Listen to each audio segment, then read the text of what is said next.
I do update Monday the 7th of December 2021. Asad angrily tells Dilshad that he's happy that Zoya is gone, as she was trouble from day one.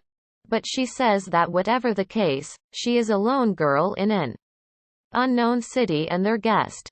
He says if she was their guest then she should have behaved like one and followed the rules of the house. Also, she left the house without even bothering to inform anyone, and that they shouldn't expect that he would go looking for her, and leaves for his room. Dilshad and Nazma are trying Zoya's number but it's switched off and are worried where would she be at this time of the hour. Meanwhile, Asad, trying to work on his laptop, is unable to when Dilshad's words keep striking him. He also sees the phone that Zoya had repaired. He resignedly goes out. They talk among themselves about Zoya's whereabouts and come to the conclusion that she would be at the nearest station other than Bhopal, since Bhopal Express had already left for Bhopal. Zoya arrives at the station in a taxi. But she thinks that she's foolish to leave Bhopal and go to New York just because Asad said some harsh words to her. She is determined that she would not leave from here until she finds about her father, for which she came. Meanwhile, some hooligans see that she's alone and try to tease her. She slaps one of them and is slapped by him too. Asad arrives at the scene and asks if she's okay. She replies that she definitely doesn't look okay. He gives a hand to help her get up but she refuses and gets on her own. The goons get into a fight with Asad. They both fight together against them. Zoya is surprised to see Asad helping her. He finally beats all of them to pulp. Calls out to him. Zoya is tensed that her gig is up, but Asad says that he arrived after the fight was over, thereby saving her face in front of Dilshad. Ayan is the MC as well as the self-proclaimed DJ of the evening, that is Nikat's Mehfil-e Everybody is happy. Razia too takes permission from Mamujan for letting the kids loose for this one day and let them have some fun. Soon Hasina too arrives. Ayan plays a villainous tune on her arrival, and is reprimanded by Razia for that, but Hasina says that such fun and amusement is okay at functions like this. Soon the day progresses, and Hasina is brought to inspect the things bought. She says that first Nikat's Nazar Utarai ritual is to be done, but says not with Kala Tika, taunting at her complexion. Razia asks her how does she want the ritual to be performed. She gives a list of the things that she would need.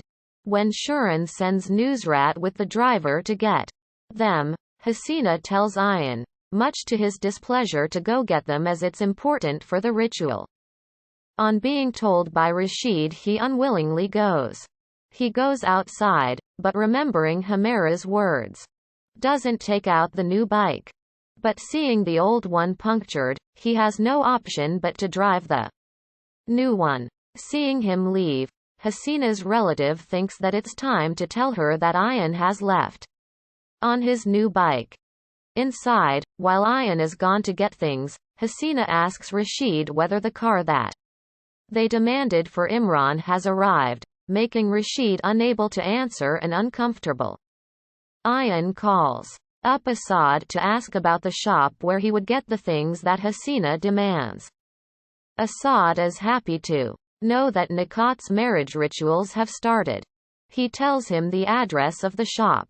In the meantime, a traffic police jeep arrives asking him about the papers of the bike while he's still on a call with Asad. Ayan answers that they already took his bike papers the other day. While Hasina is pretending to be impatient that Ayan has not arrived yet with the things and that they are getting late, she is coaxed by her son Imran to be a little more patient and wait for some. Asad, who is still on the phone, is wondering why is the traffic police harassing Ayan time and again for the bike. Meanwhile, the police takes Ayan to the jeep. Unwilling to take their nonsense, He engages into a scuffle with the constables, and is slapped by Faraz. Ayan's family is increasingly getting disturbed with the disappearance of Ayan for such a long time. Meanwhile, Hasina is not leaving one opportunity to taunt them for their carelessness in making them wait in. Not getting the car also for Imran. Faraz accuses Ayan of having stolen the bike. He says that he hasn't stolen it from Asad when in fact he's Asad's, and is about to say brother but checks himself in time while Faraz waits for him to spill it out.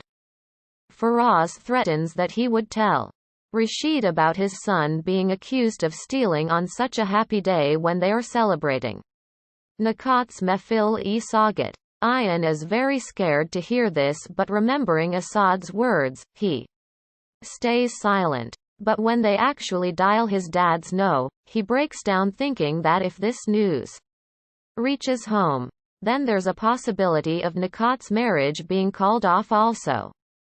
So he gives up and says that he would tell everything and stops them from calling at his house.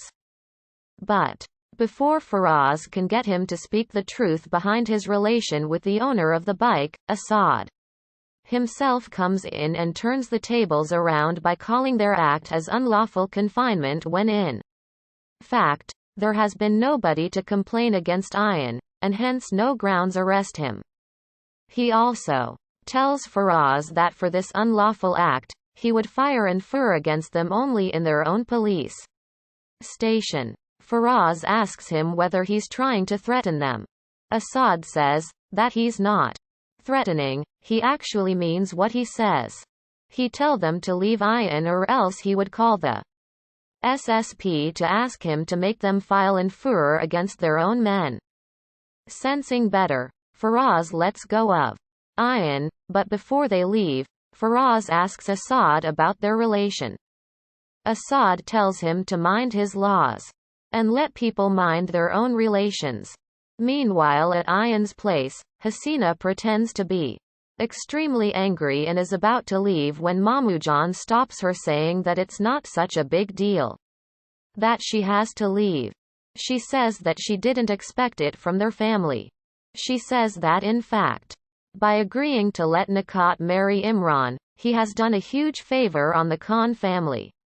Rashid comes in, saying that their son has been missing and they are all very troubled. He doesn't expect them to support them but at least try to understand their problem. She takes it deliberately the wrong way, and accuses Rashid of accusing her to be heartless and emotion-free. Rashid tries to clear saying that she interpreted him wrong and didn't get what he was trying to say. She says that now they are calling her a fool too, that she doesn't understand things. Despite Imran's protests, she says that she has faced enough insults from them and they didn't even bother to gift them the car and turns around to leave the door. She is shocked and surprised to find Ayan standing on the door with the materials required for Nikat's rituals.